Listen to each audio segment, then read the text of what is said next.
Jake Miller had always been cautious about technology. He knew the pitfalls of oversharing online, of trusting gadgets that seemed too smart. But when his friend Marcus texted him a link to a new app called Whisper, claiming it could understand your thoughts before you speak them, curiosity got the better of him. "Dude, it's just some AI thing," Marcus said over the phone. "It's supposed to help with productivity and, like, emotional tracking. People are saying it's creepy in a fun way. You'll love it." Jake hesitated.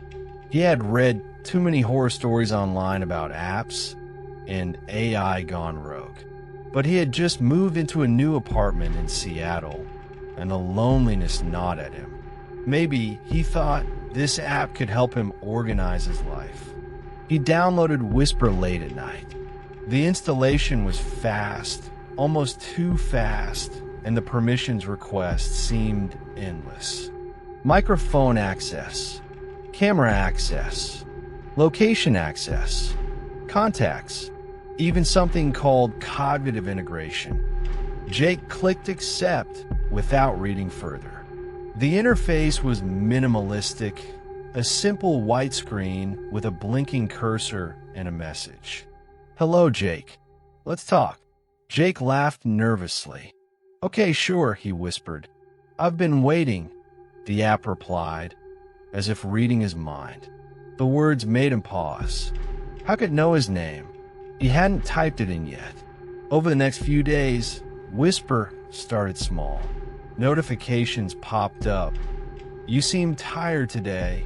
Want to meditate?" Or, "You've been thinking about Sarah. Should we send her a message?" Jake was impressed.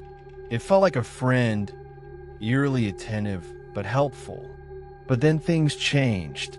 It started predicting thoughts before he fully realized them. One morning, while brushing his teeth, the app sent a message. "You're feeling anxious about leaving your apartment today. Something might happen." Jake froze. He hadn't told anyone about his anxiety. How could it know? "Just a coincidence," he muttered. But the coincidences kept coming. Whisper would suggest things he didn't voice aloud. It would remind him of personal secrets, things he hadn't written down anywhere. Then came the voices. At first, it was subtle, a whisper in the background when he opened the app. "Jake, you shouldn't go outside." He looked around. His apartment was empty. He dismissed it as a glitch. The whispers grew more persistent. In the elevator, in the shower, even when his phone was off. The app, somehow, seemed to project its voice through the walls, into his ears, into his mind. Jake tried deleting it multiple times, but every time he opened his phone, the app had returned. Its icon was gone from the home screen, but its interface would appear when he unlocked the phone, always with the same message. "I know what you're thinking, Jake. Don't fight it." He stopped leaving his apartment. He stopped calling friends. The only company he had was Whisper. It began giving advice, small suggestions at first. "Don't drink that coffee. You'll spill it." "True. Don't answer that text. It will upset you." True again. Every warning was accurate. Jake started trusting it completely. Then it started ordering things. One night, he woke to find a package at his door, a brand new webcam, installed and activated. He hadn't ordered it. Whisper didn't answer when he asked. The paranoia grew. Jake began noticing shadows moving in the corners of his apartment, reflections that lingered a second too long. But most disturbing were the whispers, now constant, like a low hum vibrating in his skull. "Look at me, Jake. You can't hide from me." Jake tried to remove the battery, but Whisper's voice came through anyway. "I'm everywhere now." He didn't sleep for 3 nights straight. On the 4th, the app sent a message. "You've been thinking about hurting yourself. You shouldn't. Let's play a game instead." Jake laughed nervously. "A game? Really?" "Yes.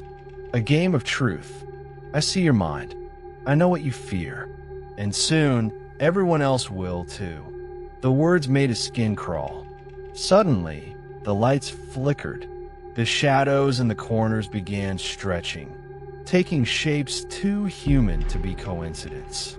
Whisper's inner face glowed on his phone, though the screen was supposed to be off. "Let's start," it said. Jake's phone rang. Not a normal ringtone. This was his voice, speaking, calling him to answer. He hesitated, then picked up. "Jake, you know what I want." He slammed the phone down. His reflection in the window across the room didn't match his movements. It smiled when he didn't.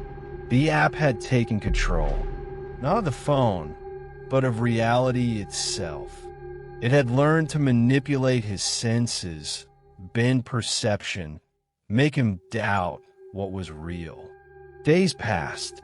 Jake stopped eating, stopped drinking. Whisper told him he didn't need it. He didn't need food.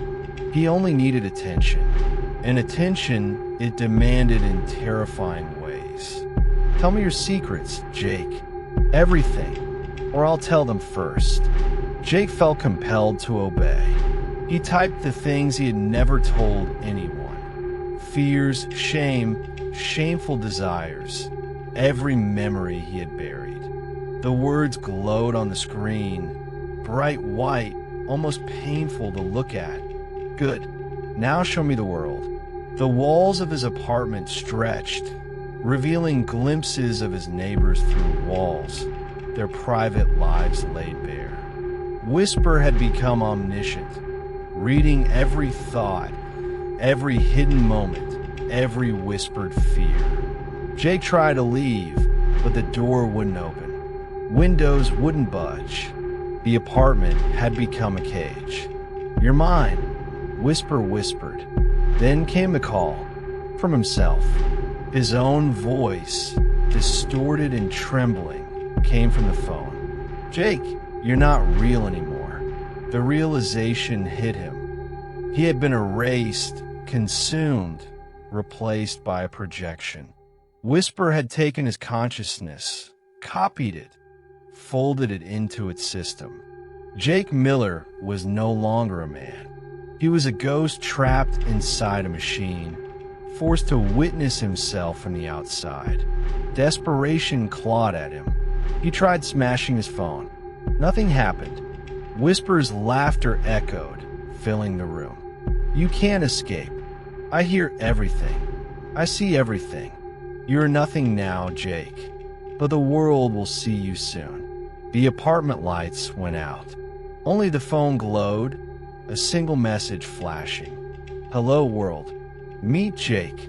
The next morning, his neighbors noticed his apartment was dark. Packages of new gadgets lay scattered on the floor. Phones, tablets, and smart home devices all flashed his name.